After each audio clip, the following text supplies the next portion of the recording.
हाय दोस्तों, आप सभी का आपके अपने यूट्यूब चैनल एडू टॉक्स में स्वागत है।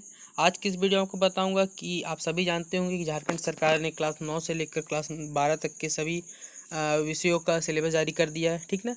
तो इस वीडियो में आपको क्लास 9 का बारे में बताऊंगा कि आपको 9 क्लास में कौन कौन सब्जेक्ट में क्या क्या टॉपिक पढ़ने हैं और क्या क्या नहीं पढ़ने, ठीक है। तो वीडियो को शुरू करने से पहले आपसे रिक्वेस्ट है कि अगर वीडियो पसंद आए तो चैनल को सब्सक्राइब करिएगा और साथ ही साथ वीडियो को अपने दोस्तों को शेयर करिएगा, ठीक है। तो चलिए हम वीडियो को शुरू करते हैं। तो सबसे पहले आप देख पा रहे हो ये गणित का है आपका, ठीक ना। पहला कॉलम में देखिए पाठ संख्या येलो कलर में, दूसरा कॉलम में आपका पाठ का नाम दिया हुआ है। तीसरा में आपका है सीमित पाठ्यक्रम हेतु चयनित पाठ का, यानी ये चैप्टर आपको पढ़ना है या नहीं है। फिर यदि यदि किसी चयनित पाठ के किसी उपखंड को चयनित नहीं किया, यानी किसी चैप्टर किसी टॉपिक को चयनित नहीं किया गया तो उसका नाम दिया गया, ठीक है। जैसे फर्स्ट मैं आपको समझाता हूँ कि नंबर सिस्टम, ठीक है। नंबर सिस्टम यानी संख्या पद्धति, वो आपको पढ़ना है, देखिए इसलिए दिया हुआ है यहाँ नंबर सिस्टम। फिर आपको देखिए question number 1 and question number 4 of exercise 1.1, यानी प्रश्नावली 1.1 का क्वेश्चन नंबर 1 और 4 आपको नहीं पढ़ना है। उसके बाद आपका एक्सरसाइज 1.2 पूरी एक्सरसाइज आपको नहीं पढ़ना है। उसका अगला है देखिए एग्जाम्पल नंबर 10। उसके बाद क्वेश्चन नंबर 2, 5 और 9 एक्सरसाइज 1.3 ये भी आपको नहीं पढ़ना है, ठीक है। उसके बाद आपका रिप्रेजेंटेशन ऑफ रियल नंबर को दर्शाना है आपको संख्या रेखा पर, ठीक ना। वो भी आपको नहीं पढ़ना है। एक्सरसाइज 1.4 वो भी आपको नहीं पढ़ना है, ठीक है। उसके क्वेश्चन नंबर 3 और 4 एक्सरसाइज 1.5 के वो भी आपको नहीं पढ़ना है। उसके बाद जो आपका चैप्टर है वो है पॉलिनोमियल, यानी बहुपद। बहुपद में देखिए आपको क्वेश्चन नंबर 3 एक्सरसाइज 2.1 का क्वेश्चन नंबर 3 आपको नहीं पढ़ना है। उसके बाद एग्जाम्पल है आपका 18, 21, 24, ये भी आपको नहीं पढ़ना है। और एक्सरसाइज 2.5 का क्वेश्चन नंबर 3, 5, 8 आपको ये नहीं पढ़ना है, ठीक है।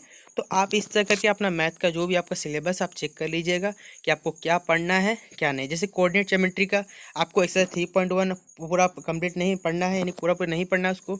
उसके लीनियर इक्वेशन 2 वेरिएबल यानी दो चर वाले समीकरण आपको नहीं पढ़ने हैं, जिसमें देखिए ग्राफ्स आपको नहीं पढ़ना है। ग्राफ्स और लीनियर इक्वेशन 2 वेरिएबल आपको नहीं पढ़ना है। एक्सरसाइज 4.3, एक्सरसाइज 4.1 नहीं पढ़ना है। एक्सरसाइज 4.1 भी आपको नहीं पढ़ना है, ठीक है। उसके जो पांचवा टॉपिक था आपको इंट्रोडक्शन ऑफ यूक्लिडियन ज्योमेट्री, यानी यूक्लिड ज्योमेट्री का आपका परिचय, ठीक है, वो भी आपको उसमें नहीं पढ़ना है। तो इस तरह करके आप चेक कर लीजिएगा आपको कौन सा चैप्टर पढ़ना है, कौन सा चैप्टर नहीं पढ़ना है। नीचे आपका चैप्टर ट्रायंगल है, क्वाड्रिलेटरल है यानी चतुर्भुज, आपका एरिया ऑफ पैरेललोग्राम में यानी समचतुर्भुज के आपके क्षेत्रफल है, वो आपको क्या क्या टॉपिक इधर इस रो में देख लिए क्या क्या पढ़ना है क्या क्या नहीं पढ़ना, आप चेक कर सकते हैं, ठीक है। उसके आप देख पा रहे हैं यहाँ पर सर्कल आपको पढ़ना है। सर्कल में एक्सरसाइज 10 है, 10 का क्वेश्चन नंबर 10.2, 10.3, 10.4, 10.4, 10.5 ये आपको नहीं पढ़ने, ठीक है। कंस्ट्रक्शन आपका हीरोज फार्मूला है, सरफेस एरिया एंड वॉल्यूम, पृष्ठ तनाव एवं पृष्ठ क्षेत्रफल एवं आयतन, वो चैप्टर आपको देखिए क्या क्या पढ़ना है यहाँ से देख लीजिए। Example number 10 and question number 4 to 9 of related exercise 3.1 example 10 आपको नहीं पढ़ना है। उसके बाद क्वेश्चन नंबर 4 से लेकर 10 तक 13.4 का वो भी आपको नहीं पढ़ना है। तो इस तरह करके आप चेक कर सकते। स्टैटिक्स मतलब हो गया आपका सांख्यिकी, इस चैप्टर का देखिए आपको एक्सरसाइज 4.14.1 आपको पूरा पे नहीं पढ़ना है। 14.2 का 5 से लेकर नहीं पढ़ना है, 5 से लेकर 9 तक नहीं पढ़ना है। एक्सरसाइज 14.3 का 5 से लेकर तो वो 9 उसका नहीं पढ़ना है। एक्सरसाइज 14.4 का 4 से लेकर 6 तक नहीं पढ़ना। उसका है आपका प्रोबेबिलिटी यानी प्रायिकता, उसमें एक्सरसाइज 15.1 का क्वेश्चन नंबर 5 से लेकर 13 तक पर नहीं पढ़ना। ये सब थे कि आप मैथ में क्या पढ़ना है क्या नहीं पढ़ना है। चलिए मैं आपको साइंस का बताता हूँ कि आप साइंस में आपको क्या पढ़ना है क्या नहीं पढ़ना है, ठीक है। देखिए ये है आपका साइंस का है, भौतिकी यानी फिजिक्स का आपका है। तो फिजिक्स में आपका है जो गति, देखिए सेम उसी तरह पाठ संख्या मतलब यहाँ चैप्टर दिया हुआ, पाठ का नाम मतलब चैप्टर नाम दिया हुआ है। उसके बाद सीमित पाठ्यक्रम में तो मतलब इस टॉपिक को पढ़ना है या नहीं पढ़ना है चैप्टर को, ठीक है। उसके बाद अगर उस टॉपिक का कुछ भाग नहीं पढ़ना है तो आपको यहाँ दिया हुआ रहेगा 4th कॉलम में, ठीक है। तो गति है, गति चैप्टर को पढ़ना है।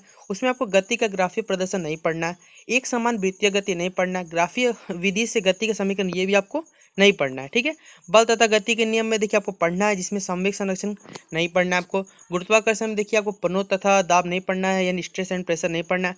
आर्किमिडीज सिद्धांत यानी आर्किमिडीज का प्रिंसिपल नहीं पढ़ना है। और आपेक्षिक घनत्व आपको नहीं पढ़ना है। कार्य तथा ऊर्जा आपको पढ़ना है, जिसमें ऊर्जा संरक्षण का आपको नियम नहीं पढ़ना है, ठीक है। ध्वनि में आपको देखिए ध्वनि पढ़ना है, जिसमें ध्वनि का परावर्तन, पराध्वनि के अनुपयोग और मानवकरण का संरचना आपको नहीं पढ़ना है। हमारे आसपास का इलाका देखिए आपको सिलेक्टेड यानी पढ़ना है। क्या आसपास के हमारे पास शुद्ध आपको डिलीट मतलब नहीं पढ़ना, ठीक है। परमाणु और अणु पढ़ना है, जिसमें आपको मोल संकल्पना यानी मोल कॉन्सेप्ट को नहीं पढ़ना है। परमाणु की संरचना पढ़नी है। जीवन की मौलिक इकाई पढ़नी है। उत्तक यानी सेल आपको पढ़ना है। जीवन विविधता यानी डाइवर्सिटी इन लिविंग ऑर्गेनिज्म पढ़ना है। हम बीमार क्यों पड़ते हैं आपको, सॉरी जीवन विविधता आपको नहीं पढ़नी है। हम बीमार क्यों पड़ते, why do we fall ill, आपको नहीं पढ़ना है। प्राकृतिक संपदा, नेचुरल डिजास्टर आपको नहीं पढ़ना है आपको। खाद्य संसाधनों में सुधार, ये भी आपको नहीं पढ़ना है, ठीक है। तो ये थे आपके साइंस के टॉपिक कि आपको क्या पढ़ना है क्या नहीं। अब चलिए कुछ मैं आपको दिखा देता हूँ कि अब हिंदी, इंग्लिश, बाकी सब्जेक्ट का कैसे करके आप कैसे चेक कर सकते हैं, कैसे पढ़ना है कैसे नहीं, ठीक है। देखिए ये है आपका हिंदी का सिलेबस है कि आपको क्या पढ़ना है क्या नहीं, जो आपका क्षितिज किताब है। जैसे देखिए यहाँ पर आपको फिर से 3 कॉलम दी गई, पाठ संख्या है, आपको ये चैप्टर नंबर दिया हुआ है, ये पाठ का नाम दिया हुआ है। फिर आपको थर्ड कॉलम में आपको पढ़ना है नहीं पढ़ना है, और अगर आपको जो चैप्टर पढ़ना है उसमें कुछ टॉपिक अगर नहीं पढ़ना है तो वो आपको फोर्थ कॉलम में दिया हुआ है, ठीक है। जैसे प्रेमचंद दो बैलों का था, हाँ आपको पढ़ना है। फिर अगला चैप्टर था आपका राहुल संकीर्तन लालसा की ओर, आपको पढ़ना है। फिर श्यामाचरण दुबे उपभोक्ता संस्कृति, आपको नहीं पढ़ना है। तो आप इस तरह करके अपना हिंदी का सिलेबस चेक कर लीजिएगा आपको क्या पढ़ना है क्या नहीं। जैसे देखिए आप पद में देखिए कबीर सखिया है, उसको पढ़ना है, लेकिन जो शब्द है वो आपको नहीं पढ़ना है, ठीक है। अगला जो बुक आपका था कृतिका, उसमें देखिए इस जल प्रलय फणीश्वर राज रेणु, आपको चैप्टर नहीं पढ़ना है। देखिए रीढ़ की हड्डी जगदीश चंद्र माथुर, आपको चैप्टर पढ़ना है, ठीक है। तो ये आपका था हिंदी का, आपका हिंदी बुक्स आपको क्या पढ़ना है क्या नहीं पढ़ना है। उसके नीचे देखिए आपको व्याकरण बुक है, सब कुछ सेम है। देखिए शब्द निर्माण, उपसर्ग प्रत्यय आपको पढ़ना है, विषय विशेषण आपको पढ़ना है, मुहावरे पढ़ने हैं। जिसमें ना लिखा है वो आपको नहीं लिखा हुआ, आपको चैप्टर नहीं पढ़ना है। तो आप इस तरह के अपने हिंदी का भी सिलेबस चेक कर सकते हैं आराम से। देखिए ये आपका इंग्लिश का सिलेबस सेम उसी तरह। देखिए द फन दे हैड आपको पढ़ना है, ठीक है। द रोड नॉट टेकन आपको पढ़ना है। द साउंड ऑफ म्यूजिक आपको जहाँ कुछ नहीं दिया मतलब आपको नहीं पढ़ना है। एवलिन ग्लेनी डेवो कॉली, इसको नहीं पढ़ना है आपको, ठीक है। तो इस तरह का अपना इंग्लिश का भी सिलेबस आराम से चेक कर सकते हैं कि आपको क्या पढ़ना है और क्या नहीं पढ़ना, ठीक है। संस्कृत का भी आप अपने मिला लीजिए कि आपको क्या पढ़ना है क्या नहीं। देखिए मैं सिलेबस आपको ऊपर दिखा देता हूँ ऊपर से कि आपको क्या पढ़ सकते हैं आप क्या नहीं पढ़ सकते। और बाकी जो भी इस आपके सिलेबस का PDF है मैं टेलीग्राम ग्रुप पे डाल दूंगा, आप वहाँ से भी अपना चेक कर सकते हैं, ठीक है। देखिए ये आपका संस्कृत का था, बाकी आपका उर्दू का, तो अगर आप उर्दू के तो PDF से चेक कर लीजिएगा। देखिए ये आपका इतिहास का सिलेबस है। देखिए आपको पाठ का नाम दिया फ्रांसीसी क्रांति थी। ये आपका चैप्टर का नाम है कि उप विषय आपको क्या पढ़ना है। 18वीं सदी में उत्तरार्ध में फ्रांसीसी समाज, ये आपको पढ़ना है, ठीक है। इस चैप्टर को क्रांति की शुरुआत आपको पढ़ना है। देखिए फ्रांस में राजतंत्र का उन्मूलन, गणतंत्र की स्थापना, ठीक है, ये आपको पढ़ना है। लेकिन जो उप विषय 6 नंबर क्रांति और योजना की जिंदगी, ये आपको नहीं पढ़ना है। फिर आपका देखिए आपका जो पार्ट नंबर 2 यूरोप में समाजवाद और रूसी क्रांति, वो आपको पढ़ना है। लेकिन उसमें उपविषय जो 4 है नाथनी जर्मनी में युवाओं की स्थिति। उपविषय जो 5 नंबर आपका आम जनता और मानवता के खिलाफ, आपको नहीं पढ़ना है। तो इस तरह करके आप अपना जो आपका सामाजिक विज्ञान का सिलेबस आप चेक कर देखिए। ये नागरिक शास्त्र का है, आप देख पा रहे हो आपको क्या पढ़ना है क्या नहीं पढ़ना है, ठीक है। तो इस तरह के आपको कुछ टॉपिक छांटने, देखिए आपको फोर्थ कॉलम में आपको जो दिया है वो आपको नहीं पढ़ना है, ठीक है। तो इस तरह करके आप अपने पूरे 9th का सिलेबस चेक कर सकते हैं क्या पढ़ना है क्या नहीं पढ़ना है। तो आशा करता हूँ कि आपको सारी जानकारी समझ में आ गई होगी। अगर इसके बाद भी नहीं आए तो आप कमेंट सेक्शन में बताइएगा, मैं आपकी हेल्प ज़रूर करूँगा, ठीक है। तो चलिए मिलते हैं अपने अगले वीडियो पे।